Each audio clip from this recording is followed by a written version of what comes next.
Everybody, welcome to the 18th episode of the Futureworlds Metaverse podcast. And today we have a very special guest. We're joined by Peter Csathy, who is an attorney, entrepreneur, advisor, serial creator. Serial something. Serial, I was going to say something else. But Peter's very knowledgeable in not only the NFT space and the Web3 and the metaverse space, but also in music rights, film rights, a lot of the entertainment media space. He's been a journalist, blogger, advisor, attorney, business affairs exetive.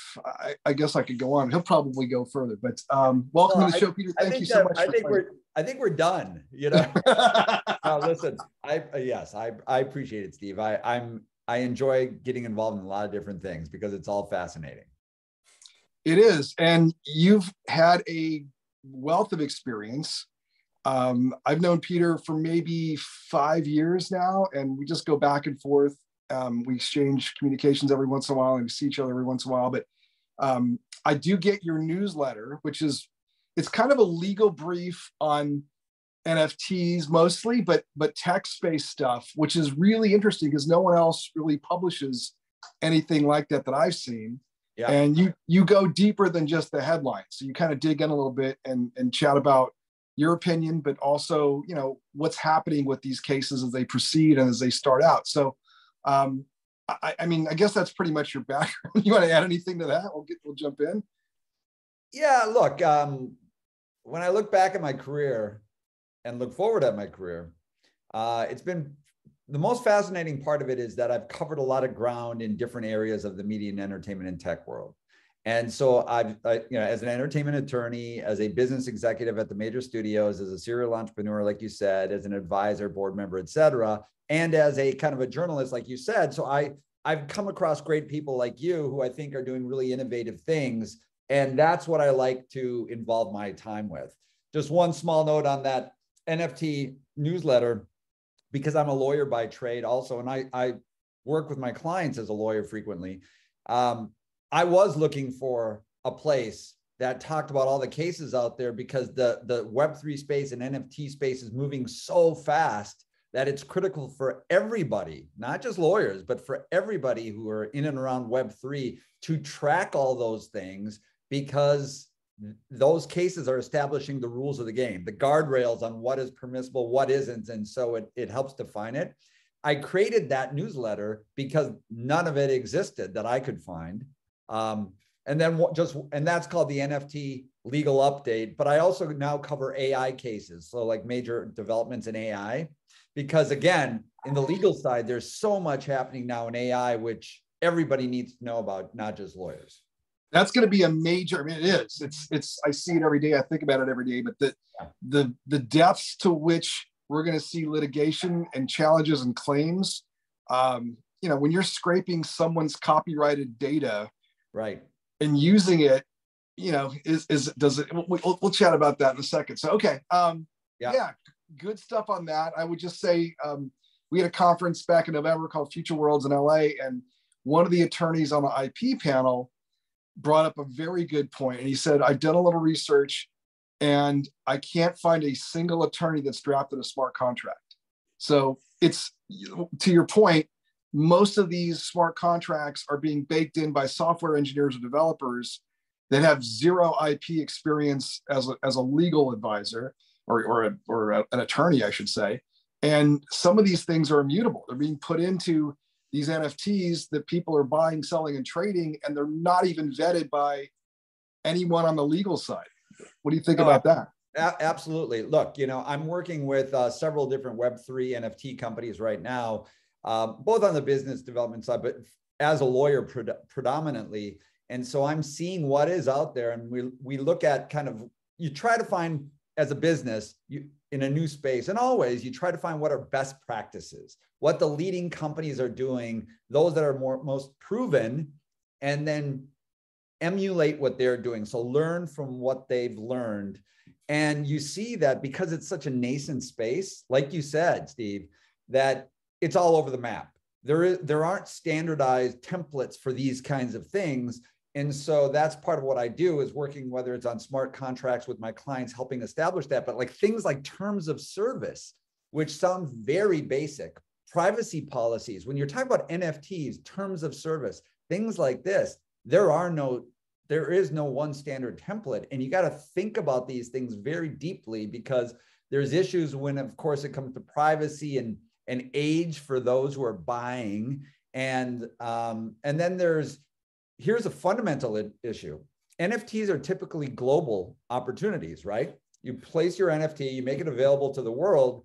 But if you think it's difficult enough to understand the landscape here in the United States, there are over 200 territories in the world, and every single jurisdiction has different rules of the game that they're developing themselves. So you have to do a risk assessment as a business of, okay, where are my primary territories? What should I focus on? All that kind of stuff. And so it truly is, like any new technology, we are making up the rules of the game as we speak.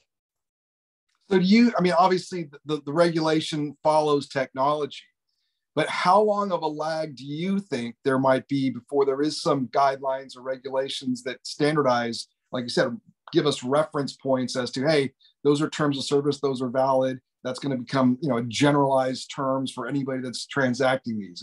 Is this a year out, 3 years out, 10 years out?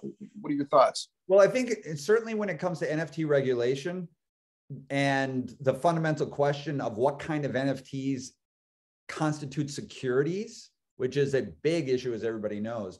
Like there's, I think it's Yuga right now that has its NFTs that were the top shot cards, and whether those are considered to be securities or not, like that. And they weren't sold as securities; they were sold as trading cards essentially. But the value went way up, and then they crashed. And so you can imagine when there's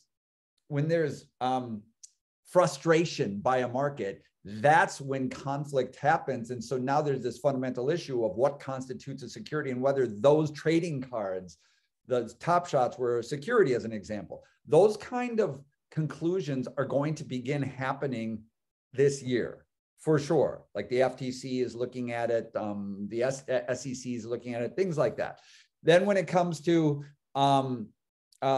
you have cases like copyright infringement. There's a major case in front of the US Supreme Court with Andy Warhol that's going to have very substantial implications on the NFT marketplace and what constitutes a fair use. I'm not going to get into the weeds about it, but the point is, guys, everybody who's listening, these aren't just legal things. This is what everybody, the creator needs to know, the business person needs to know, the entrepreneur, the customer who's buying needs to know what they're buying. All of this is being established as we speak, but there's going to be some early answers this year. But remember, just because one court or two courts answer it, frequently those answers are very different. So it just leads to more confusion. So, the high level for everybody is that there are no black and white answers, which is frequently the case in the law. You just need to really understand the landscape and then make your risk assessment of what is, the risk positive and mitigating it. Do you think that's what's holding back a lot of market demand? Because when you say it like that, I think, if I'm a very conservative investor, if I'm an institutional, maybe I'm going to wait and see what happens and how this sorts out. And then I'm going to put in the gunpowder, right? How much demand do you think is being held back just because there are unresolved issues on the legal side? Well, I think certainly the more established companies out there, the big giants out there, are more loath to enter marketplaces when there's uncertainty, when there's significant uncertainty. They definitely want to see how markets play out, how other big brands, as an example.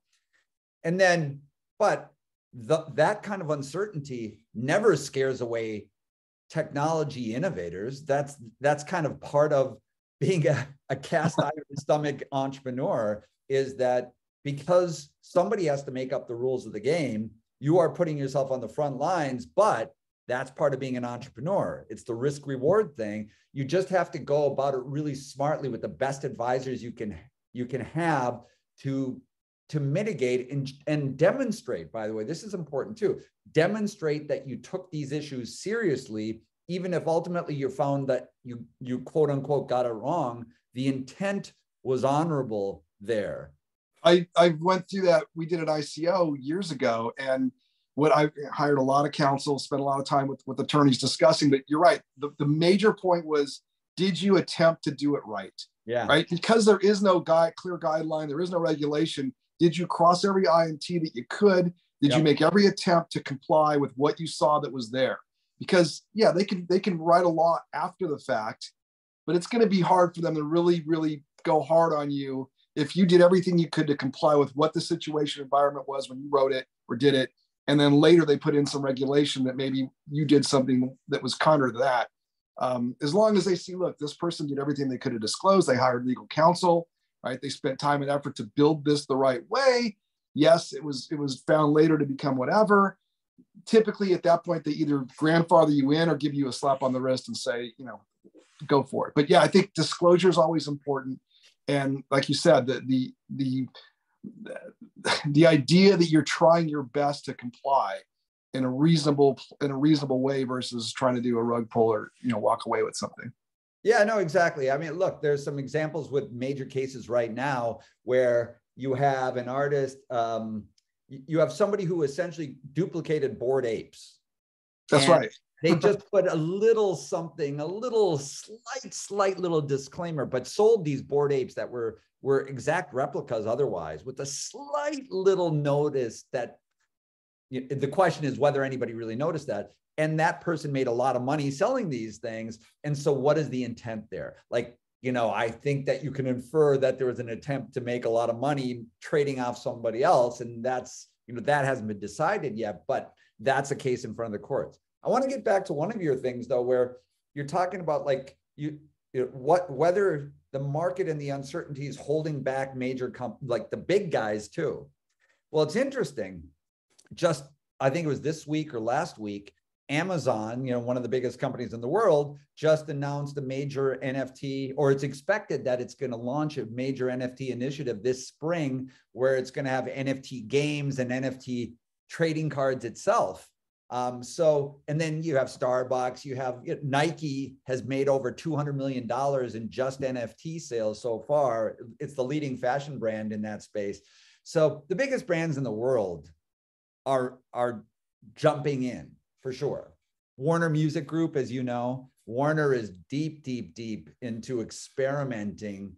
And I guess that would be, Steve, that would be my advice, is that whenever there's a new technology, your point was, is it holding people back? Of course, the conservative players are always held back. But is that the right strategy? Is it not better to at least dip your toes in the water and learn about the space? I think Warner's a lot of Oksana over there. I think their name is Oksana. Yeah, they're doing a number of initiatives, and I think that is the right way. There's other companies that are, like you said, holding back and being more conservative. But if you've got that type of resource base, those type of financial depths, an artist base with creatives that that they have a catalog that's 40, 50, 60 years old, probably even older. Why not try things, right? Just do a short-term deal, see what happens, see what the result is, dip your toe in a couple of pools and see what kind of results you're getting. And I wish more bigger media companies, I think they will. It's just, there's this conflagration of crypto with an exchange, with, blockchain. I think the average person still doesn't understand the differences between them. And you saw the FTX thing go down and people think, oh, that's Bitcoin. I'm like, that's got nothing to do with Bitcoin, but it's all kind of lumped together as crypto or new tech or whatever. And people get sour on it because they're reading headlines from people that, quite frankly, are serving the general public, but many times are not accurate. No, there's no question about it. I think that the vast majority of people believe that FTX equals NFTs, and yes. Just because they're Web3 enabled doesn't mean that they're the same. NFTs are fundamentally different, but the name itself, NFT, sounds so scary to so many people now. And ultimately what it is, it's a very simple concept. It's a direct connection. It's validated on the blockchain, but it's like a digital token, digital access, something that's an exclusive benefit that comes to those who are a purchaser of it. So that gets into a whole bigger question of, are these things real? Are these things valuable? And I think, I write about it a lot, as you know, some are, and I'm a huge believer in the power of NFTs and that we're in the early stages. But some are just money grabs, of course, like any new technology. And so it's buyer beware, just get smart on these things, listen to smart people. What do you think? I had this conversation with an attorney the other day. I said, why isn't fine art considered a security, right? If you could argue that people are buying, a Liechtenstein, they're putting it on their wall, they love to look at it. Oh, and by the way, I sold it 5 years later for a $5 million profit. Yeah. And then there's guys that do nothing but trade art. If you can sell someone's work and advertise it to the public and make money from it, and then trade in and trade out of it again and again, he couldn't tell me why it wasn't. I said, that's because I'm looking at, the argument about NFTs being securities. And I said, if that's not considered a security, isn't that a slippery slope for everything else? Well, of course, absolutely. There's so much historical when that comes to does it make sense for this to be the case? Is it logically consistent with how we treat selling art via NFTs, fractional ownership of art, which could be considered a security? Some would think of it as a security. That question hasn't been answered yet, of course, but many would argue that it would be if you're selling a fractional ownership in a piece of fine art, which is expected, if it's sold and people have a reasonable expectation of a rise in value, then the security test may be satisfied. But it is the same thing, like you said, Steve. Like, you do buy a Liechtenstein or a Picasso, most people buy it to essentially, it's like a tax haven, you know? I think anybody that spends over, I'm just going to say, $100,000 on a piece of art is looking for stuff.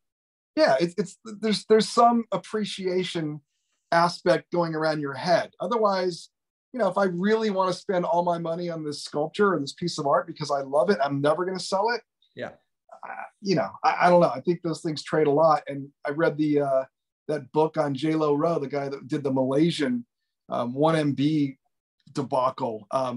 He was using what they call, I guess, tax-free transfer houses at international airports. There are areas where it's no man's land. So if you send something to Denmark, at the airport, there's a tax warehouse. You could store goods there that are not in America, they're not in the Netherlands, they're non-taxable. And he was using that as a way to transfer value, right? So someone would buy a piece of art from him for $10 million and they, ship it to the warehouse, the tax-free warehouse in LA.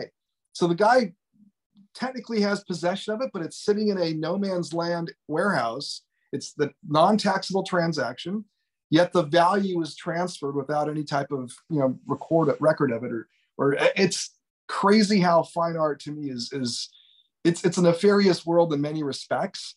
There's no set value, as you know, right? Auctions are auctions, and one painting goes for X and another painting goes for Y. Can it be outbid? Are people straw bidding? I don't know. It's a very nefarious world in some respects. Well, there's certainly, in that kind of situation, there certainly can't be an argument made that it was bought for enjoying the art itself, right? So that's sitting in a crate. Right? That sounds pretty tax avoidance security-like to me, to your point, for sure. So I think it all boils down to the concept of ownership, right? And I, again, have this discussion a lot. What do you really own? And I think there's a lack of understanding, especially from the retail consumer, even going back to music, right? People will buy a CD and they think, oh, I own that. I own those songs. Well, you really have the right to play them privately for your own personal consumption. Right. And that's about it, right? Yep. You can't modify that and edit it and put it out as your own. You probably can't even resell it. I don't know where the law is there. You can't play it in a public venue for public consumption, right? And so really it's a very narrow right that you're getting when you pay the $18 or we did for a CD. Yet the public assumes I own that song, I own that record, I own it, right? And that's something I think that's coming up here with NFTs, and And the NBA Top Shots that you mentioned earlier, I know a lot of folks thought, oh, I own this video clip. You really don't. The NBA owns that video clip, and they've licensed you a personal consumption license. Right. I haven't read the fine print on it, but you can't use it for commercial gain, right? You can't put it out there and make a film or a TV program based on this video because you don't even own those underlying rights. Well, this is where, again, there is mass confusion out there. So consumers frequently don't know what they're buying, to your point, but though the person who's the creator, who's putting their work out there, making it available through an NFT, they get to define what the rights are that they are selling. So sometimes it may be the way you indicated, which is you're just having a right for personal use. And that's frequently the case, obviously, but it's not always the case. Like with the Bored Apes, it's an image, but your image that you're buying, you have rights to commercialize your particular Bored Ape. So you can make money on merchandise from your Bored Ape. You can do things like that. You can create derivative works based on your particular Bored Ape. And then you get into things like NFTs that will give you fractional ownership. And that gets into songs and things like that. So I love that area where, you know, like you and I have been involved in catalog sales for a long time, where you have big money that's out there, backed by billions of dollars. The private equity guys, the big guys smoking cigars in a boardroom, they're buying the big catalogs like Springsteen for $500 million, right? Yep. But with NFTs, you're going to be able to bring the super fans, the fans together who can band together and buy a fractional share of Springsteen's catalog, let's say it was available, perhaps outbid a private equity guy, because there's not only just a hope to get an economic interest in it, but it's cool. Like there's an emotional interest of owning a piece of the boss, you know, like, right? And if it's an actual ownership, then not only are you making a fractional investment in, like, you know, they in the catalog itself kind of blindly, you're able to actually monetize the fractional interest that you have, meaning that if those tracks, let's say, make $50 million a year, and you have a 1% ownership stake in that, you get 1% of the royalties that are generated on an ongoing basis. So there's the whole flavor of what NFT ownership can be. It could be just a license for personal use. It could be kind of a somewhere in between, or all the way where you actually own something. But when you're owning something, then it really gets into the security question, for sure. 100%. And I think there's going to have to be some kind of delineation for disclosing to the public what that is, because you're right, everybody's confused. And back to Bored Apes, there is no transfer of copyright. I looked into it. There are limits on droit morale, so you can't use your Bored Ape in a sex tape, for example, right? Or anything that's got negative connotations. So there are still, you don't really own all commercial uses. There are limits and caps placed on it. For the most part, you can do what you want with it. But like you said, there are areas where you have to read down to the fine print to understand, oh, I thought I could make this, you know, let's just say a cannabis ad in a state that cannabis isn't legal. They may have an issue with that. You also don't own trademark to Bored Apes, right? Yeah, so of Bored Apes themselves, you don't. And then you get into things like, if you're creating a derivative work, let's say you take your Bored Ape and you put it into something, and then there's kind of this Venn diagram of overlap with somebody else's. And there's some kind of lawsuit that's out there right now that's kind of about that too. So mass confusion out there. It's very few attorneys or business people really know how to define these things.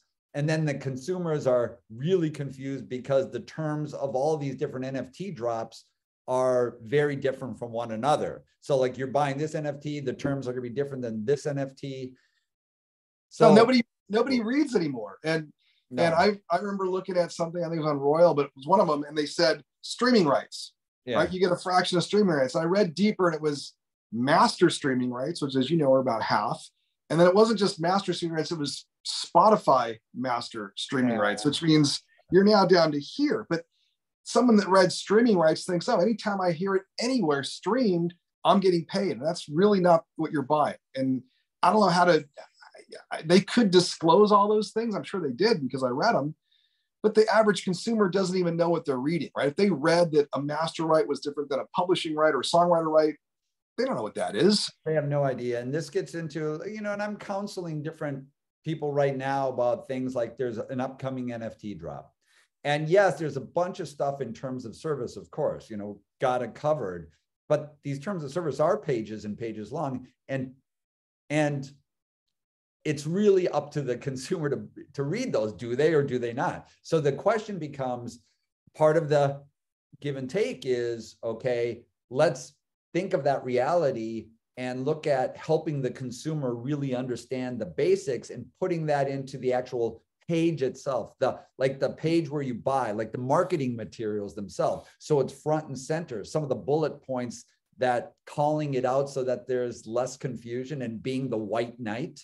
And I think there's that's part of just overall good customer relations, treating people well that way. And so I think there's gonna, like, those kinds of things from a marketing perspective, how you sell this thing, both in terms of promoting it, that all of those aspects, like promoting it, marketing it, landing pages, things like that, that all needs to be coordinated through legal, business, and everything. And that probably is coordinated in 3% of the cases.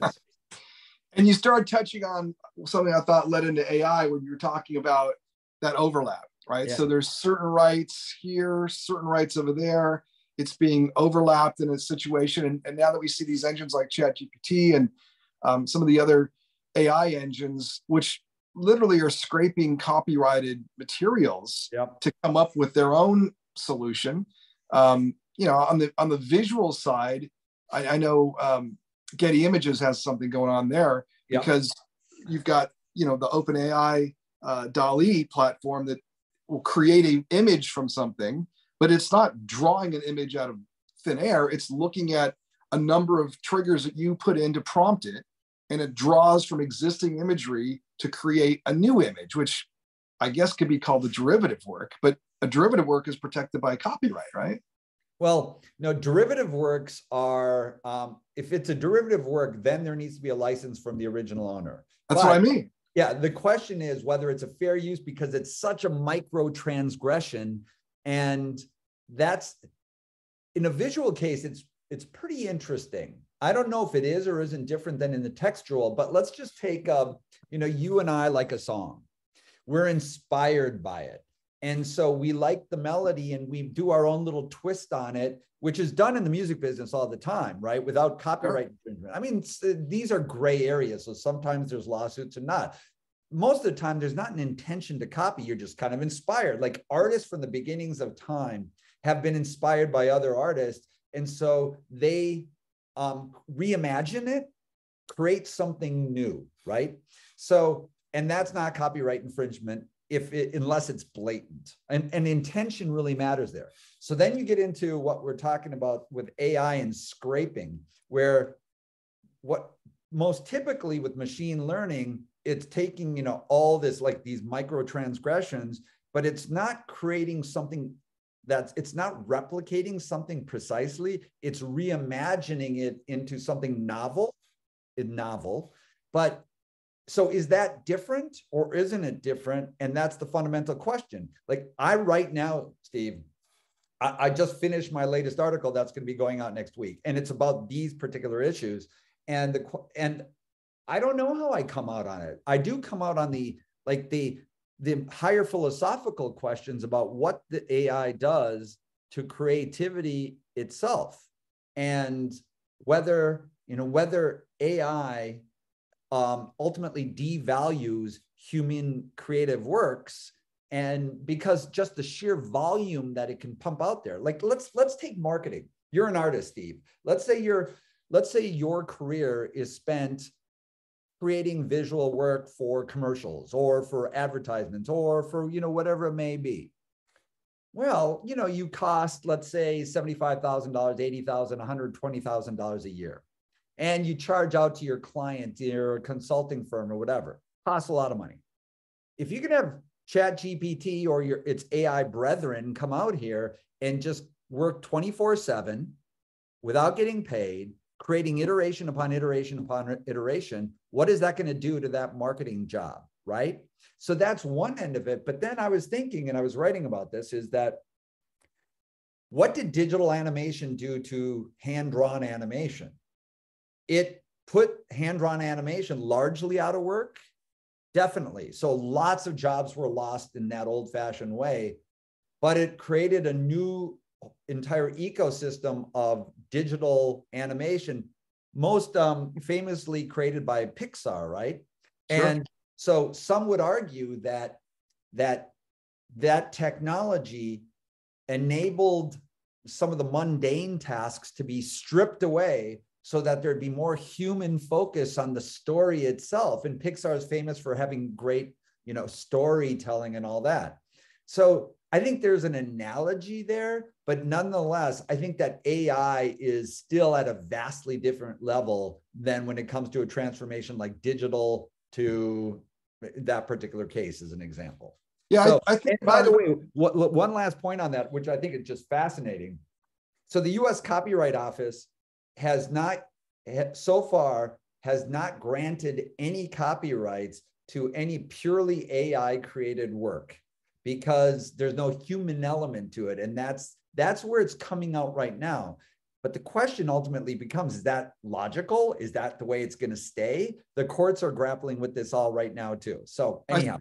I saw that, because you have to feed the AI some guidance, right? It's not just going to shoot a song out for you. You have to give it some parameters, and that's the human intervention. It could also be argued that the humans that program the AI are some form of human intervention. But I look at this in way back. Go to a keyboard, right? If you pick up a Yamaha keyboard and put in, I don't know, program 101 and hit a C, typically that is a sample, right? Typically that is coming from a generated tone. And now you can obviously put sample packs in. So I'm a drummer, and you could put in different drum kits. Those are samples of actual drum kits. You could argue, hey, the original drummer, and Josh Freese is a friend of mine, did this. Apple employed him to program some of the drum fills on GarageBand, right? They paid him one time, work for hire, said, give us 30 minutes of fills and flams and whatever, and just sent them a whole thing. He now, I'm sure those fills and flams and cymbal hits are used probably in millions of songs. He doesn't benefit any further than that initial flat payment. But the question is, did he enable the creator to get beyond, I don't want to say drumming's all menial, but having to set up a drum kit, having to tune it, having to set up a microphone, having to record it just to get that kick drum beat that you could get on GarageBand in about 5 seconds with your finger.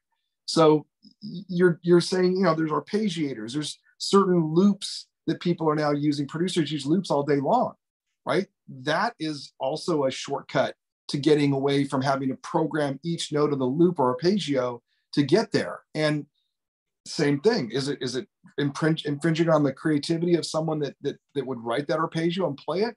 Sure. But does it also give the artist a little higher view, a 30,000 foot view, and say, my song should be like this, this, and this? Yeah, I don't play bass. How am I going to deal with that, right? Oh, I can use a MIDI bass sample, boom, boom, boom, and I got a bass line. So it is a tool. The question I think you're back to, is it, what's the intent? The blurred lines thing is, it's a very scary case. To me, there was no sample, right? There was no use of the master recording. This is the Robin Thicke thing.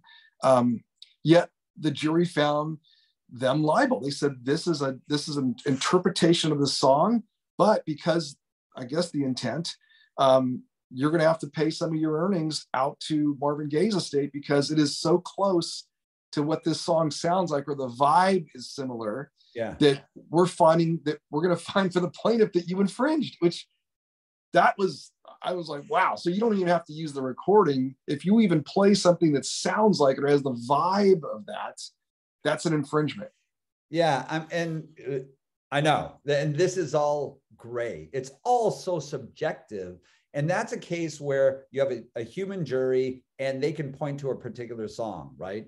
And so at least there can be a judgment made, but it's just listening to songs, right? And then it gets into intent. Then you can put the songwriter on the stand and say, what were you really intending here? Did you ever hear that song and were you inspired by it? Things like that. But when you're talking about AI and focusing on micro transgressions for hundreds, thousands, millions of songs, how the hell are you going to be able to identify which infringement? So, what song or what element of a song or, whatever it may be, because it's such a micro piece of it has been infringed. And so like, how do you set up a system that can compensate artists in that case where AI is being trained on copyright work? And the only thing I can think of is something that's PRO-like in the music business where, you have songs that are always playing in bars, restaurants, et cetera, and there's no way you can historically identify who's playing what at what, because there's millions of places around the world that are playing music. So performing rights organizations were created to like estimate these things. They would go around establish, but it's all estimates, and then they feed it into some system that's extremely imperfect. So the only thing I can think of is something along those lines. But I want to get back to your one point also about the studio, and now you can press a button and create your drum things, and you can create, obviously with GarageBand for years now, you've been able to, as an artist, create really good stuff. You don't need to be in a studio. It's better to be in a studio, but you don't need to be in a studio. So that's one small case where it's not only the infringement thing, but it gets into the human elements of, has that reduced dependence upon studios and studio technicians, which then lost jobs came from it. And so all of these things, like technology always does that, where we know that. We look at manufacturing. Robotics came into manufacturing, and look what happened to Detroit. Factories were shut down, tremendous pain and suffering. These people weren't, people who were in the factory jobs weren't retrained. And so we led to a lot of pain and suffering. So I think that that's kind of an analogy of what AI is going to be doing to many jobs, where absolutely there will be significant replacement. So looking at how everybody, all of us, can not be afraid of it, rather than just stoically look at this is what's happening, how we can leverage it and also prepare ourselves for that kind of future so that we can have a piece of it, and maybe like in digital animation, create things that weren't done before. And if you don't mind me ruminating one more time, like I was at a really interesting panel at AILA a couple of weeks ago, and there were like 300 people there. And the room was buzzing because obviously ChatGPT, AI, and this was all about creativity in the business. One of the benefits of AI, kind of like with GarageBand, is that if I have an idea and I think it's a damn good idea, like for a painting or for what, a visual piece of art, but I'm not a visual artist. I'm not trained that way. But now I have the tools through AI where I can feed it my thoughts, and something can be created from that I otherwise would not have been able to do. So in a sense, just like GarageBand, it's empowering, it's democratizing creativity, some would say too. It's a tool, right? And it makes, like you said, it opens up that world to someone who's not a classically trained musician or recording artist or recording engineer. I mean, most people don't know how to record a drum kit, but now I can get professionally recorded drums for free. And my friend Joe Rogers has a company called Work Done, and he's doing AI in the workplace. And one of his main concerns was, what are the optics, right? When you go in and say, this basically, it learns how people do their work. And an insurance adjuster is one of the examples where, how does this person look at this claim? How do they come up with their solution, right? And so the way he couched it was, we could say you have 20 adjusters. They can find the best adjuster, right? The person that seems to get the job done most efficiently, have the best results, because they're looking at 20 different adjusters. They're evaluating all these metrics, and they go, this person does this really well. But what they can do is take that person's model and then introduce that to the other 19 adjusters and say, hey, if you use these techniques that this person's using, your job will improve and maybe you'll make more money. So it's a way to train even humans to do what they do better, right? So it's a weird slippery slope, because you're right. People think, oh, a robot's going to come in and do my job. That may happen, but a robot could also come in and help you do your job better to make you more money. Or like you mentioned, give you another avenue of income. That maybe you're not a guitar player, but you can now record amazing guitar stuff through an AI engine because you can hear it. You can imagine what it is, even though you can't physically accomplish it. Now you can with this software tool. Yeah, for sure. I mean, look, even what we're doing right now, over time, you've created several episodes that will continue on. So you've created a certain voice for yourself. You'll have ideas for future episodes, and that can be trained. You can feed in the topics, train in through your past episodes, your voice, not only your actual voice, but your voice in terms of just your thought, thinking, etc. That will be, you will be able to efficiently create more and more. Your output will be greater than it otherwise would have been. Now, it's not necessarily like that will be perfect, but you might be able to use other AI tools to dial it in, things like that. But it's already pretty damn good for the written word. So through just ChatGPT, I'm a regular writer. It takes a long time to do my weekly columns. It takes a long time. But I've written so much in the past. So if I'm able to, if ChatGPT or some other AI can access all my past writing, it definitely sees patterns in the way I do things. So I can put in my topics and out will come an initial draft that's pretty damn good. Then it's a question, like it can be tweaked, et cetera, et cetera. So a lot of the mundane, again, will be, it doesn't mean that the creativity is gone. It will, sometimes it will be, but many times it will be more like, okay, you may be, arguably, you have a chance to have more creative output than you otherwise would have had. More of your thoughts will actually hit the mark because you haven't been bogged down in writing the same paragraph for 2 hours. I said this the other day. It's like in a painter, right? Buying the paintbrushes, stretching the canvas, mixing the paint. That's all tasks that are necessary to create that art, but it's not the creative artist part, right? Those are the things that I think technology and tools like this can alleviate. So if you spend, 1/10 of your time doing the paint menial stuff, now that 1/10 is focused on creativity, which gives you much more efficient workflow. Yeah, no, absolutely. Absolutely. So I see, just like with anything, you see positivity that comes with it. And, but I think it's up to the humans to, at least I guess I'm a romantic this way. I still believe that the soul, there's something with the soul that can't be replicated, that reaches a connection that machines can't. Now, I heard a very interesting podcast about that with Malcolm Gladwell interviewing Rick Rubin about creativity, because Rick Rubin just published a book. I forgot what it's called. I think it's called like The Creative Act.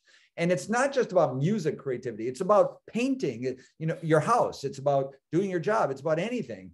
And he has a great line. He says that when he's working with an artist, a musical artist, he knows the song the recording is not done. It's not perfect when it has 5 mistakes. He says it's perfect when it has 8 mistakes. So his point there is that what makes things human is that we're fallible. There are flaws, there are mistakes, there are things like that. And so in the creative art, there's something different, I believe, than like when you're doing, my brother's a pathologist. If you're studying pathology and you're looking at slides all day and you're trying to diagnose whether that's cancerous, that particular thing, then that's not really creativity as much. I mean, somebody would say it would be if you don't have millions and millions of cases to be able to like sift through instantaneously like AI can, right? Sure. So, but these are philosophical, it gets into philosophy as well. 100%. Rick's the right person for that, because I don't know if you know what quantizing is, right? But when digital recording came out, Pro Tools, Ableton, all that stuff, it originally just put everything, you know, it was just a recorder. And then they came up with this thing called quantizing, which allowed everything to be corrected. And again, as a drummer, you know, things are messy sometimes. There's no such thing as somebody that plays perfect timing every single time, although there are some players that are good. Yeah. But the argument was that if the machine corrects everything, you would listen to that and think that that's not human, right? So what they did after that was they introduced an error. Right? So you put in a 1% error in the quantizing, so everything wasn't exactly to a grid. It moved and moved a little back and forth, so that your impression was that there was a human involved. And I've seen this with video too. There's a lot of remote cameras that used to be fixed, right? And they just go cut, cut, cut, cut. And they realized if you just move the camera a little bit, like it moves just, you know, like, I don't know, an inch, 2 inches, somehow in your mind, and it's part of the brain, you sense that there's a camera person that's real, right? It's not just a machine, that someone's actually actively recording this. It's a weird concept. It's been a lot of shows like The Office, and a lot of those shows where they had a lot of handheld stuff. It was newsy, and people start to go, oh, that means it's real. Instead of studio shots where it's just click, click, click, that handheld thing. And a lot of times it was still a camera on a robot, but it was moving enough that you assume there was a human involved in it. So very interesting. No, absolutely. And again, this gets into the column, like I said, I'm writing right now, which is devaluing art, that fundamental question, just by the magnitude, the sheer volume that's going to be able to be pumped out and based on, and create some really beautiful, beautiful works. Beautiful.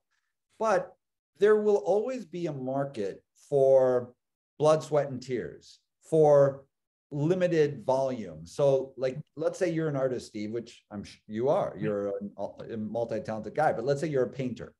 In your lifetime, you can only paint X amount of paintings. And so even if a machine replicates those paintings in its way, still the world out there, there's going to be an audience that will value the human limited number in a different way, and will put a price tag on it. Even if it looks the same, it will treat it differently, a segment of the market will, because of the scarcity involved in it and the blood, sweat, and tears that are involved in it. And this isn't a perfect analogy, but it's kind of, bear with me on this one. There is an appreciation for, as our world gets more and more automated and technical, there's this humanistic counter movement, which is a good one, which I encourage, which is to think, kind of harken back to the emotion, the soul of it all. And so that's one of the reasons why like vinyl has made a comeback. Now, vinyl is still technology. It's still technology, but it's not to the nth degree. And there's something that many artists, as you know, swear by, that there is a feel, there's a sound that can't be replicated. There's something to it that is more humanistic to it. And then you really start thinking about why music festivals, why experiential entertainment continues to explode and will never end, because humans have this human need to interact with each other and be out there. And that can't be replicated until we are divorced from our human bodies. No, you're right. And I see it with kids. I see kids watching performers, and they're so attuned to getting something on a screen or listening to something in AirPods, and they go and they see somebody playing guitar, and they're they are in awe. They're literally going, he's playing that? That experience. You and I probably saw many, many more live performances than kids growing up today, right? There's just not enough of them, and the screen time dominates. So when they see someone doing it for real, it's not someone hitting a DJ hitting a laptop and saying there's the loop. It's a guy that's got talent, or a woman that's got talent playing something that's amazing.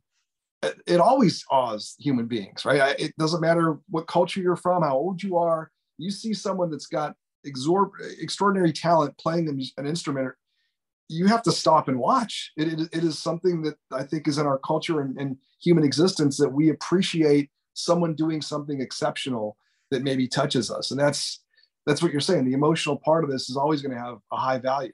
Absolutely. And that's why we do pay for, we can listen to Taylor Swift all day long for $9.99 a month on Spotify or whatever it is, these, endlessly. But there's still this rabid need to go to Taylor Swift concerts, and you saw, what happens with that, this frenzy around the world, because being there live is just a shared experience. It's much more lasting because of that. You were in this physical environment with other people doing this transient thing. That experience will never be the same for anybody, right? It's that moment in time, and that stays with you. And that's the beauty of human interactivity that AI is never going to be able to replicate. I'm wondering what that looks like in the metaverse, right? Because I think at some point you could get close. There will be some type of record of it, a badge or something. So you get an NFT ticket to go in. Yep. You can, one of the big things with metaverse is it's community, right? You can build your community, bring your friends, family by the tens or hundreds, if you like, together to experience something.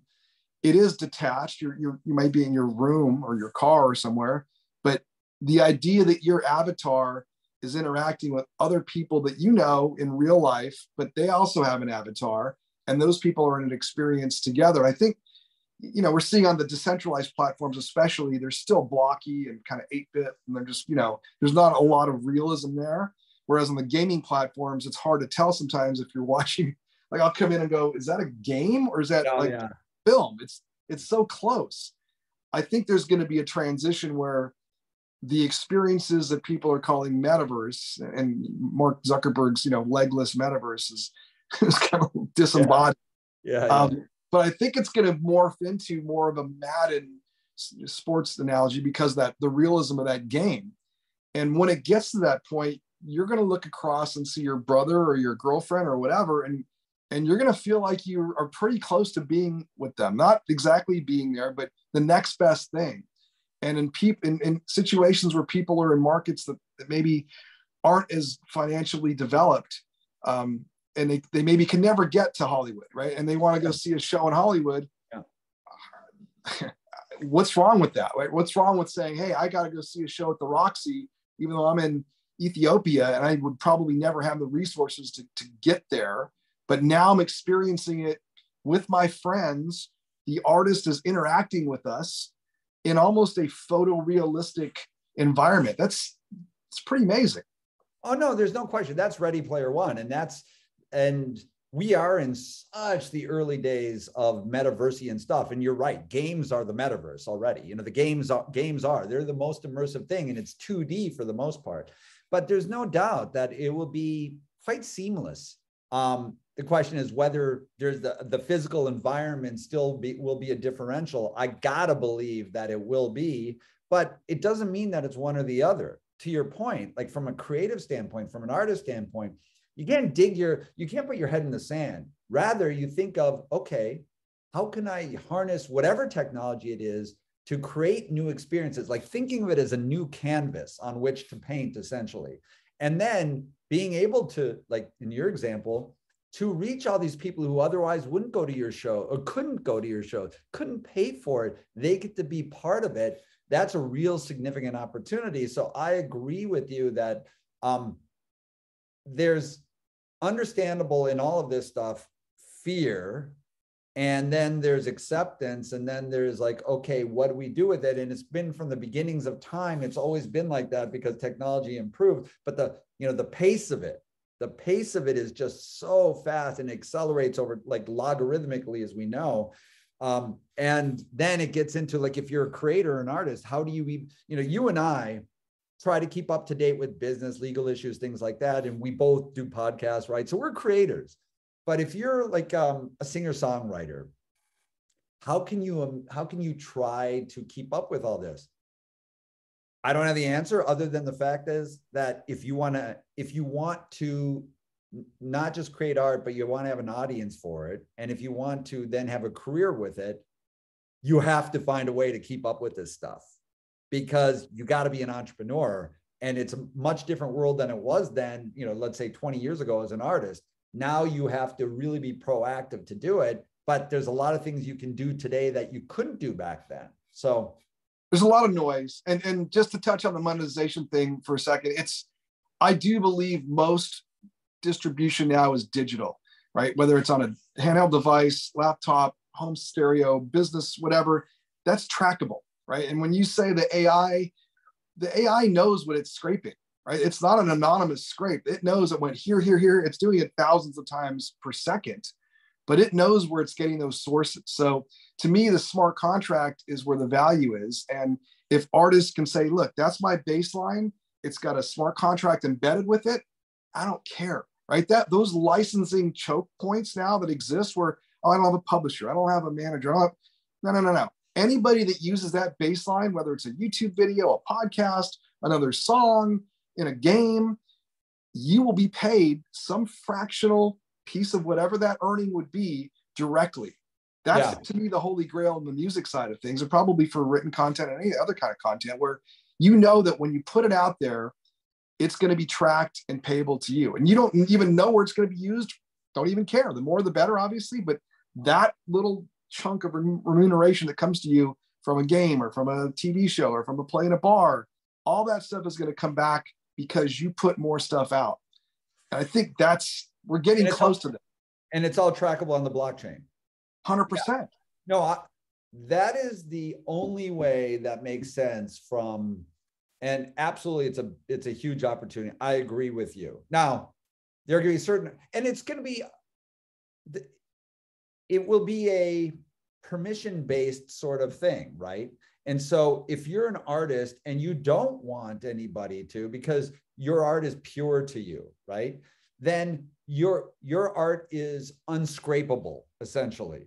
It's a system that perhaps it's a voluntary, you have to voluntarily enable your art or your creative work or whatever it may be to be scrapable by AI, through blockchain technology. So it is trackable in the way that you do it. I think that's actually a really interesting scenario. So it's like an opt-in system from the creator standpoint. It's an opt-in or opt-out, but it gives you that choice, right? And the idea that you can do that selectively, and the idea that you have control of that, but also the idea that anybody then can monetize again without these gatekeepers that have been limiting, right? If some kid's a great guitar player in Kansas City, doesn't have a record deal, doesn't have a publisher, doesn't know anybody, he's probably not going to ever be able to monetize his work.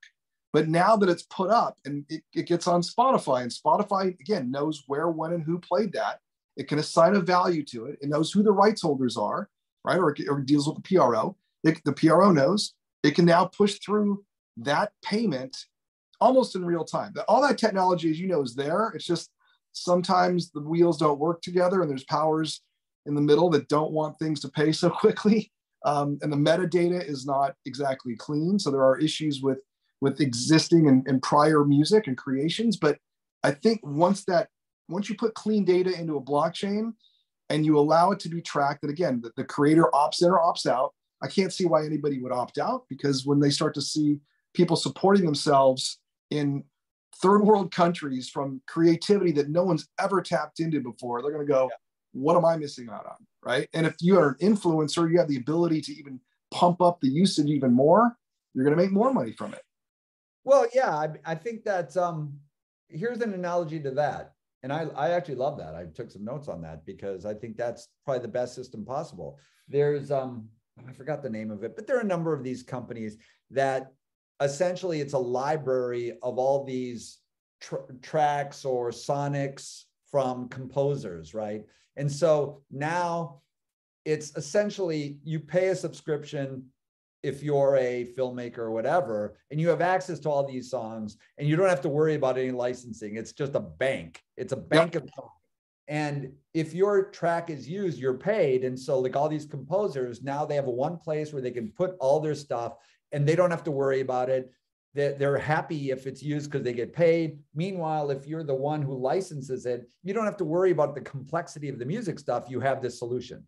Similarly, I think the best possible scenario is, and that makes total sense to me, is that if you're an AI and you're creating a system that creates whatever new art or new works or whatever it may be, there's an opt-in system, like you said.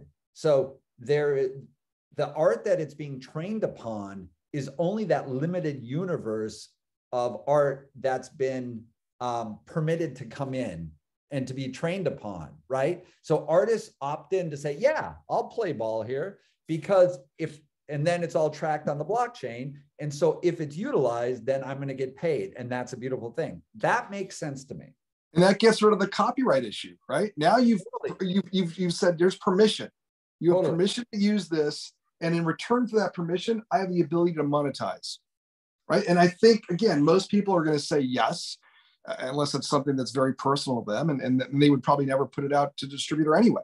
But anybody that's trying to build an audience, most artists are trying to share their emotional basis for their work. You know, whether you're a writer, painter, musician, you want to put that stuff out there. The ability to have it distributed globally without constraints, and the ability to monetize on it in a fair and equitable system where, hey, it got played 5 times, you get 5x. It got played 5 million times, you get 5 million X, right? Once we can establish a reference data for the value of it, then this just opens the gates, and no one's afraid to license. No one's afraid to use anything. It's, when people are making YouTube videos, they have to be conscious of what songs they're putting on there. And kids don't know this. Kids go, it's my favorite song, I'm putting it on. It's a Drake song. Boom. Can't use a Drake song in your music video. Now you've got, with the creative, the DCMA, where you can actually just take the master side of it, and they pay the copyright holder, which is also a nice solution. Yeah. But imagine being unconstricted, right? You're a filmmaker and you say, I can use any songs I want. Yeah. I was a soundtrack supervisor once, and it was the budgetary constrictions really hindered what I thought was the creativity of the filmmakers and the film itself. They were so worried about that, right? But now you could say, okay, we're going to use this song. If the film tanks and no one sees it, we pay almost nothing, right? If the film's a blockbuster, everybody gets paid. Yeah. That system will open up creativity like a floodgate. I mean, it's going to allow people to not be constricted by how much something is, or can I use this legally or not? You're just going to take the whole palette of colors out there and say, I want this, this, this, this, this, and think about how rich that creation is going to be when you can encompass everything that you envision in your head without regard to budget or how to pay or how to get it licensed or cleared. And that day will come. I don't think we're even close to it, but the technology's there right now. And yeah, no question. And when you were talking about gatekeepers, it's in Hollywood, in music, you have managers, you have agents who you may have the greatest script in the world and say, I would love this actor to take a look at this script. But the agent says, nah, they're the ones who are the gatekeeper. And so the artist never, or the actor never sees it. And the actor may have loved that script, right? They may have. Of course. And then in the music side, it's the same thing. Imagine Kate Bush's song, Running Up That Hill, where music managers most frequently say, I'm only going to even think about this for my client if you give me $1 million. Yes. Because they don't think about the bigger picture. The bigger picture was, look at what Running Up That Hill in Stranger Things did to Kate Bush. All of her music, it reinvigorated everything. But the gatekeepers frequently don't look at these things. And so instead, if the artist has an opt-in system and just allows their work to be used and get paid for it, and it doesn't mean that without constraints. There could be an opt-in system where every time there's an interest in your song, it immediately goes to the artist, away from the gatekeeper, and the artist can say, yes, no, I won't allow this, something like that.